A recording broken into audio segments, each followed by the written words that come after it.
Hello, John. Hello, Helen. Thank you very much for joining us when we are having this little anniversary of Counterweight. So we have been looking at a lot of the problems that are coming out of universities. So as you know, I have written about how the theories have developed, and now I'm planning Counterweight essentially, and it intends to put chapter 10 of cynical theories into practice. How are we going to address this problem? How are we going to fix this problem? So I see an intensification from about 2010 in the theory, in which everything became very, very solidified, and it became an absolute truth, the theory of social justice. This escalated in 2015, and it's been escalating ever since, and particularly over the last year.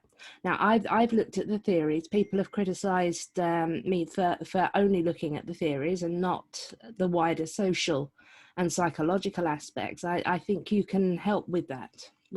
What would you? Yes, I would love to. So actually, we can put our two books together. So Greg Lukianoff and I wrote The Coddling of the American Mind, and we were trying to understand, why did everything blow up in universities in 2015? Why did they start getting really weird around 2014 and then blew up in 2015? And none of this stuff was there in 2012. So all of a sudden, trigger warnings, microaggression training, biased response teams, cultural appropriation, none of that was there in 2012. I mean, it was in a few departments, but you didn't find it unless you went into those departments. And the story that we tell about why it all blew up has 6 causal threads coming in. And actually one of them is not developments in, deconstruction and critical theory and all that. So our 6 threads plus yours can really explain, almost as if you have 7 magnifying glasses focusing the sun on a particular spot, and boom, it's going to ignite at a certain point. And that point was 2015. So of the 6 threads, I'll just focus on 2 in our little brief conversation here. The 2 really big ones are, 1, Gen Z, that is people born in 1996 and later, arrives on university campuses in 2013 or 2014. And they bring with them an extraordinarily high level of depression, anxiety, and fragility. They're really different from the millennials. So, and you see this in families. If you have one kid born in 1997 and an older sibling who was born in 1992, they're on average, their friend group is very, very different. The 2 big reasons are, 1, at least in the United States and Canada, we freaked out about child abduction in the 1990s, and we started locking our kids in. We thought, even though crime was plummeting, crime rates were dropping rapidly, we freaked out and we said, oh, you can't ever let a kid outside to play unsupervised. They have to always be supervised until they're about 12 or 13. So we deprived kids of free play, which is the most important thing they need after oxygen and food and water and love. So that's the first thing, is that a generation arrives that has extraordinary high levels of depression and anxiety. So they're very open to the kind of paranoid theories that you write about. Everyone's out to get you. Everyone wants to oppress you. The second big thing is that social media changed radically between 2009 and 2012. So people say, oh, social media's been around since 2004. Why didn't it cause effects then? Because it wasn't polarizing then. It was only after Facebook added the like button, Twitter added the retweet button. Now you have extraordinarily engaging social media with huge amounts of information available to the platforms so that they can now algorithmicize everything. So in 2008, social media is probably good for democracy. And we get the Arab Spring in 2010, and people are thinking, wow, what dictator could stand up to this? But by 2012, it's created this kind of outrage machine that you and I know so well from Twitter. Twitter is the worst part of it. Twitter is the absolute central part of the outrage machine. And since 2012, anyone can blow up anything. It doesn't have to be true, doesn't have to be connected to reality.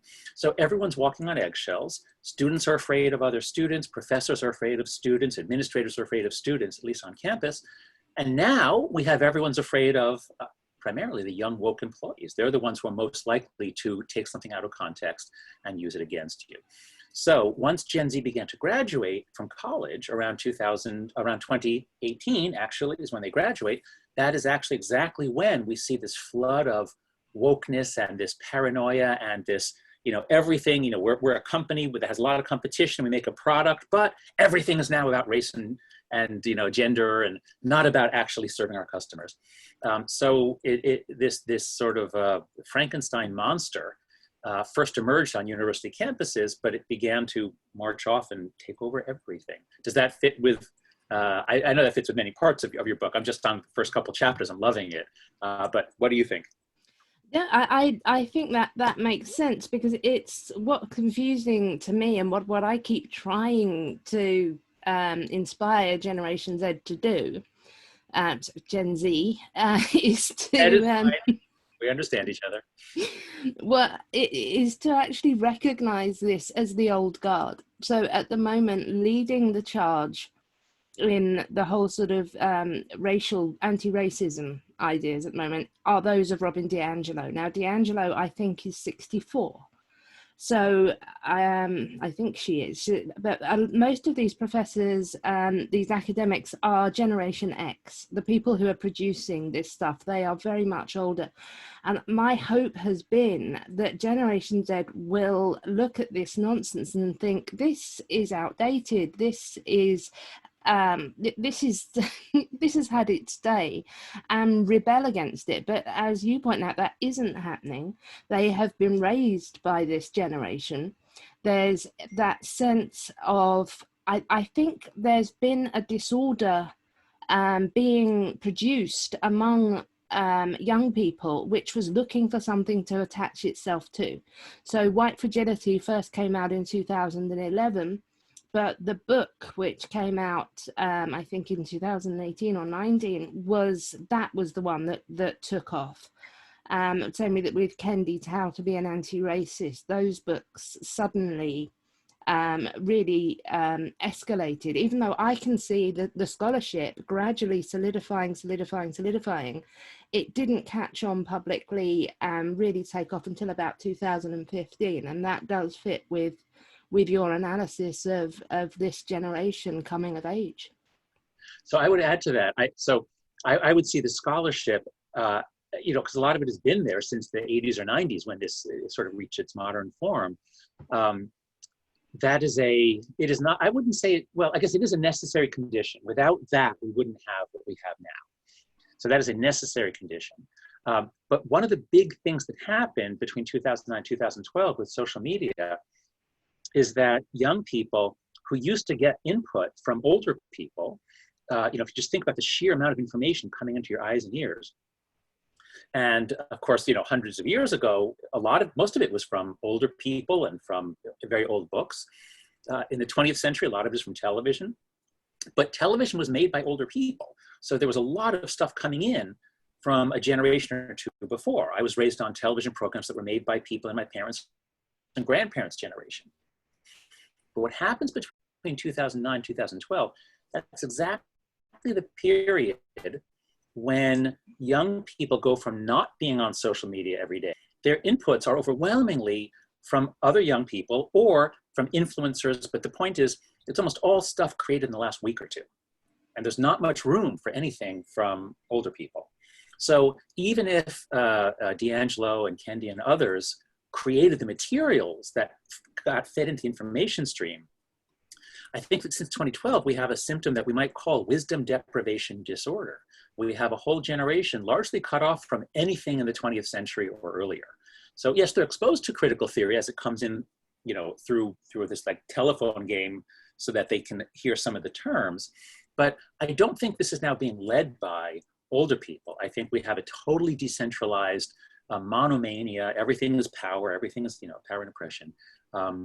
So that makes it very hard to shut it off, because there is no leader. There is no person or generation or group of people that could say, you know what, we were wrong, or stop this or something. Trying to change culture, I think is going to be difficult. But the social justice industry that is forming, this is being led by the older generation. It is being led by very wealthy capitalist market forces. So there's something here with these ideas which have become, yes, bastardized, memified, taken on as truths and used in some kind of satisfying way by very young people, that is then being marketed by grown-ups who really should know better, in order to fit a society which is hungry for this kind of thing. Why is this taking over corporations when, you know, the ideas are supposedly so anti-capitalist, and yet we see multi-billion dollar corporations paying people like D'Angelo $12,000 an hour to teach this to reluctant 20 and 30-year-olds who then come to Counterweight? So I teach in a business school. I'm a professor at the Stern School of Business at New York University. And since I arrived in 2011, I've learned a lot about the way business people think. They're very pragmatic. They're not ideological compared to what you and I know in the university. And they juggle threats and challenges beyond anything you and I can imagine. And in the United States in particular, it's the threat of lawsuits. They're always much more sensitive to a lawsuit than we are, as in the academy. And we have many laws in the United States around race and efforts to create more racial equality. We have now that as the grievance culture has grown, we have many more people who will play that card and threaten to sue. In fact, I've heard many people in business now saying they're afraid to hire a woman or an African American or LGBTQ because they have to give them praise, and they can't give them harsh feedback because they'd be considered a bigot. But if they don't give them harsh feedback, if they take it easy, they're not going to be as successful, and then they can't fire them because they'll get sued. Whole complete mess. I mean, I shouldn't say none, of the people I've spoken to, the leaders, especially of small companies, startup companies, tech companies, they really hate what's going on. They are not true believers. But what's the alternative? They have to do something. And if they would stand up and say, you know what, this stuff is terrible, this stuff backfires. Some conservatives have done that. Almost every progressive I've spoken to in the business world knows that it's garbage, knows that it's bad, that it backfires, but they're afraid to do something. They say, if you can give us a non-woke form of diversity training, everyone would go for it. And then the other thing to say is that the more progressive the industry, the more fed up the leaders are.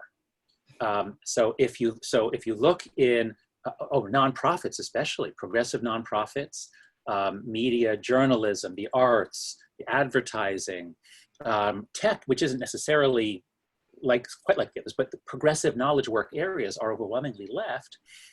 The more left the place is, you might think, oh, those leaders must be woke. No, every one of them is totally fed up. And if you get them alone, you say, so how's it going with your younger employees? They'll all do, oh my God, it's like every day somebody said something and it becomes a whole issue for the company. Like it's horrible. So that is actually a reason for optimism, that it has invaded the corporate world, not because the corporate world likes it, but because the corporate world has been caught in a trap, afraid of lawsuits and woke employees. That fits precisely with what we're seeing. We're getting a lot of employers coming to us saying, how do I get out of this trap? How do I stay afloat without going woke? And, without being blackballed by the larger industry. And I think, this is what we are trying to do, connect people with each other so that they feel more confident that there is still someone else who'll do business with them.